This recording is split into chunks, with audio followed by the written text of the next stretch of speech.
Hello there, people of the internet. Before we get started, if you like things like this, subscribe to the channel. I'm trying to build this channel up as much as I possibly can, and algorithms are not making that easy right now. But anyway, I'm doing a collab right now. Currently, what we got going on is, I'm sure you guys have noticed, I like my military surplus firearms.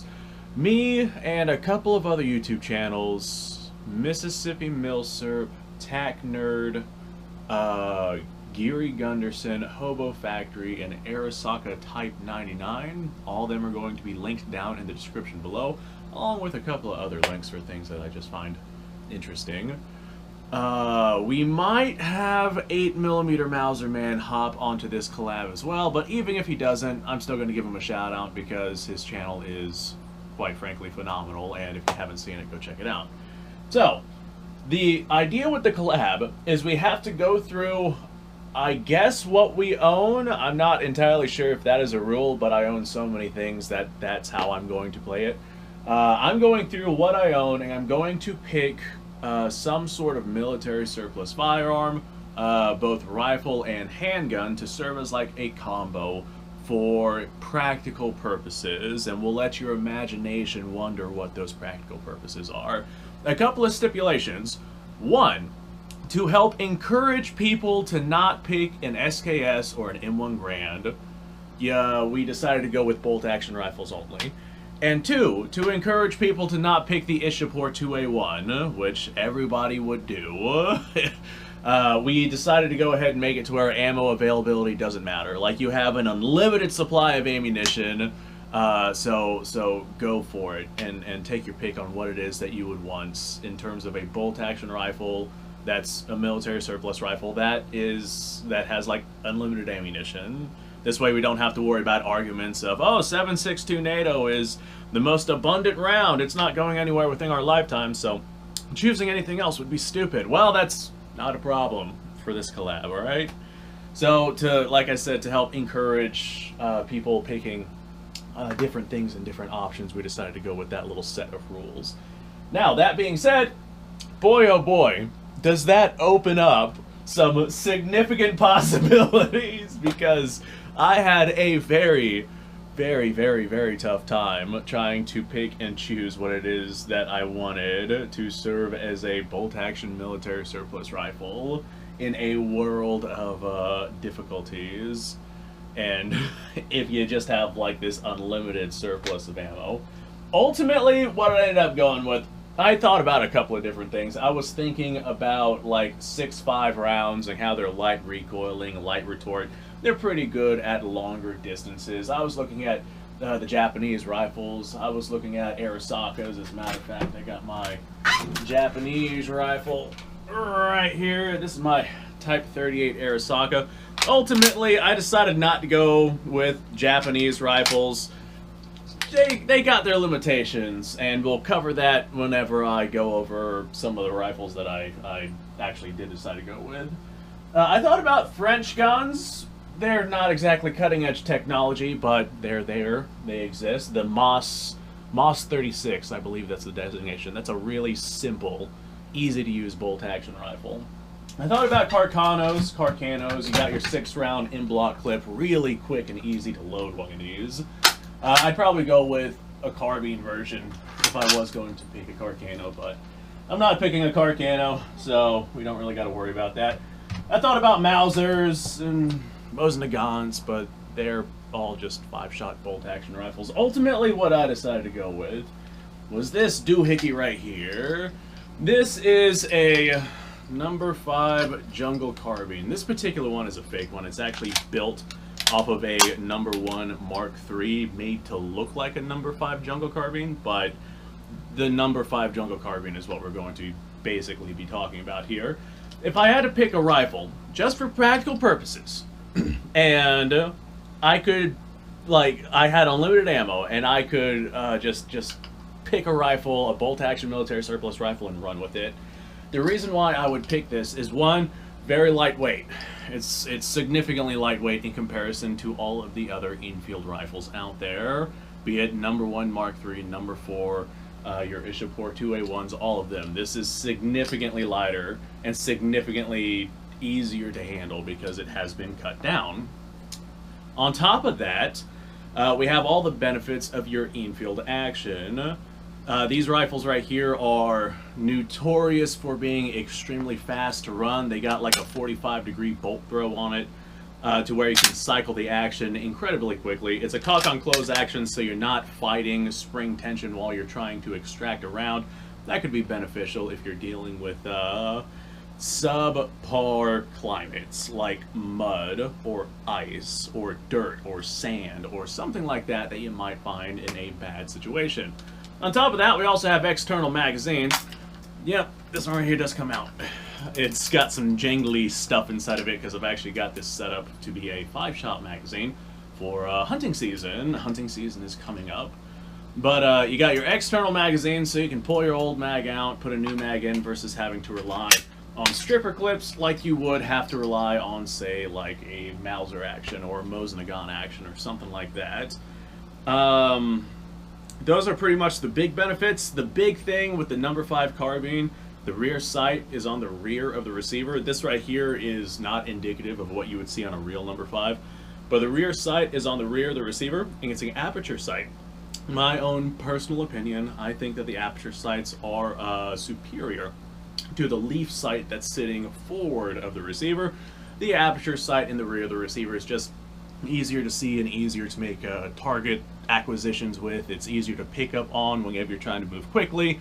It's just all around a better sighting system in my own personal opinion.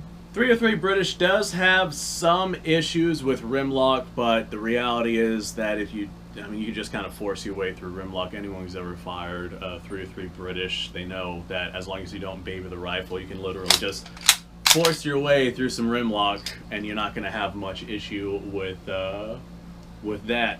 So the number 5 Jungle carbine, I'd say there's probably going to be, like I said a few times now, my pick as a bolt-action military surplus rifle to serve in any kind of practical purpose. It just has too many benefits in comparison to everything else. Like Mausers, Mosins, those are limited capacity, no external mags.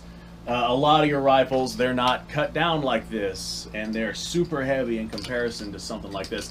These rifles do have that wandering zero issue, but that's like really easy to fix with a very, very simple stock bedding.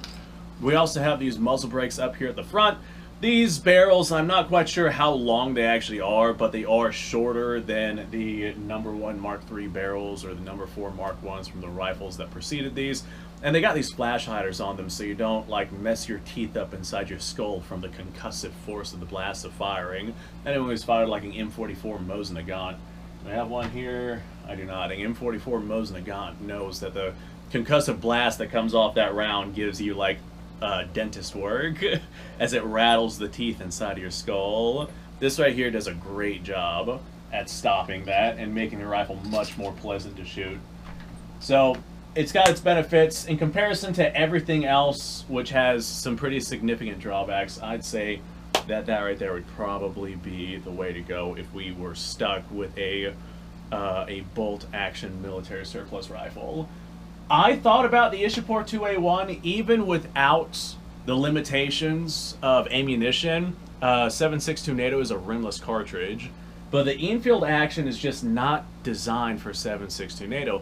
Like anyone who's ever ran an Ishapore 2A1 and compared it to like a 303 British infield action, the 2A1 action is sticky and difficult to cycle nearly as fast as the 303 Brit. Like the 303 Brit action is just top tier whenever it comes to rifle speed actions.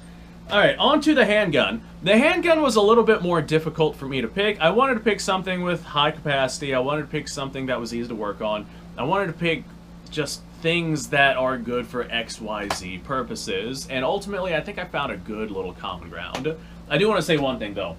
303 British, going back to the rifle, 303 British doesn't burn out barrels all that much at all, versus something like a fast velocity 6.5 round, like say 6.5 Swede. You go with a 6.5 Swede rifle, you're going to end up burning out your barrel in like 4,000 or 5,000 rounds, somewhere around that point. versus something like 303 British. These things right here can last 10+ thousand rounds, and if you have one rifle to rule them all for the rest of your life in apocalypse, and you don't know if you're ever going to find anything else, and you can't exactly go to a gunsmith to have him redo your rifle barrel, it's just good to have a rifle barrel that will last.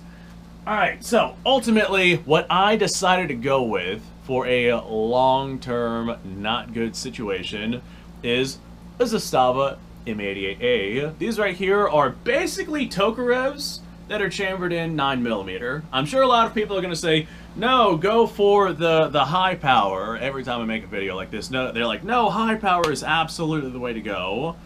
Anyone who knows anything about the Tokarev design knows that the fire control group is like its own separate little pack of parts back here that can be removed from the handgun, which I cannot do on YouTube because that is firearms disassembly, and they frown upon that, and I'll get in trouble for it because they are watching me very closely right now. But that little trigger pack on the back that has all the fire control group stuff, that just comes right out, and then you put a new one in. So you don't have to know any gunsmithing anything to be able to repair your handgun if something goes wrong, versus something like a high power. You need specialized tools to be able to get in there, and you got to know where all those springs and gadgets and levers and all that stuff, you gotta know where that goes and what it does, versus something like this. Any Neanderthal with a room temperature IQ could literally just take out the old trigger pack, put a new one in, and call it a day. And if we are in a situation where we apparently have unlimited stuff for our gun, well, we have unlimited ammo, maybe we have unlimited those things too. I got no idea. I'd like to think, though, that the possibility of you coming across one of those, not necessarily great, but not necessarily impossible either. The odds of you dying from a bullfrog hitting you with a sniper round is very low, but never impossible, just like your odds of finding something like that. But I like the idea of just being able to take out that little trigger pack and putting a new one if you end up having problems, which is something that you can't do with a variety of different handguns. On top of that, I think that these hold 9 rounds, plus 1 in the chamber, so grand total of 10. They got a manual safety on them, so you don't got to worry about any of the issues that you would get from a traditional style of Tokarev. You don't got to worry about losing a leg or hitting an artery or anything like that. Just pop this bad boy onto safe and you're good to go. So a 10-round capacity, not exactly a high capacity, but I mean, it's not exactly a low capacity either. If you have multiple magazines for this, just take out your old mag, put a new one in if you got to reload. To disassemble this thing, anyone who's worked on, say, a 1911 or any kind of Browning tilting action barrel, you'll basically know exactly what you're doing with this. Our little slide stop right here, that comes out, slide and the barrel come off, and the inside is literally just a Browning action. Very simple gun, very easy to work on, especially if you have a bunch of those little trigger packs. You can literally just take the old one out, put the new one in, and then you are back up and going. It is one of the smartest moves that the Russian Tokarev design has. It's just a really, really good design, in my own personal opinion, to be able to fix that. As a matter of fact, I think that some very modern handguns are witness to exactly that. Anyway, folks, those are my picks. Number 5 Jungle Carbine and Zastava M88A. I think that those are a very good balance for pros and cons as to what it is that you're going to get if you decide to go the route of military surplus bolt-action rifle and military surplus handgun for practical purposes in the modern day. I do not recommend doing that. This right here is basically just for entertainment purposes. All that being said, thanks for watching. Appreciate your time. Like, subscribe, share. Description below is a link to all sorts of stuff. Go check it out. And I'll see you guys in the next episode.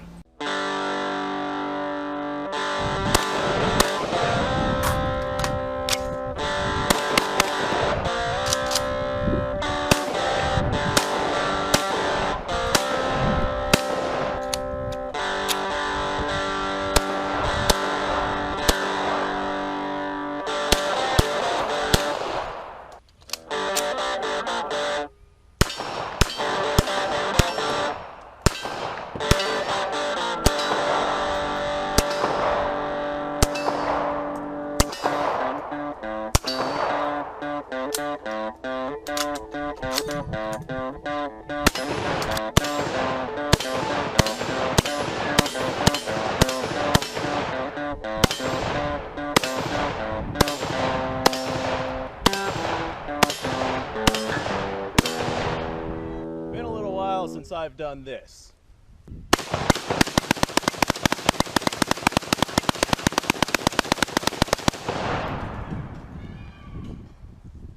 Bonnie and Clyde be damned.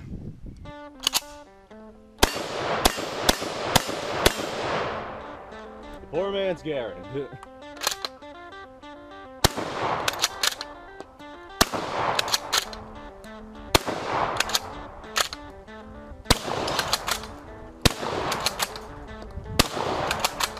It's a shame that bolt action shotguns aren't more mainstream.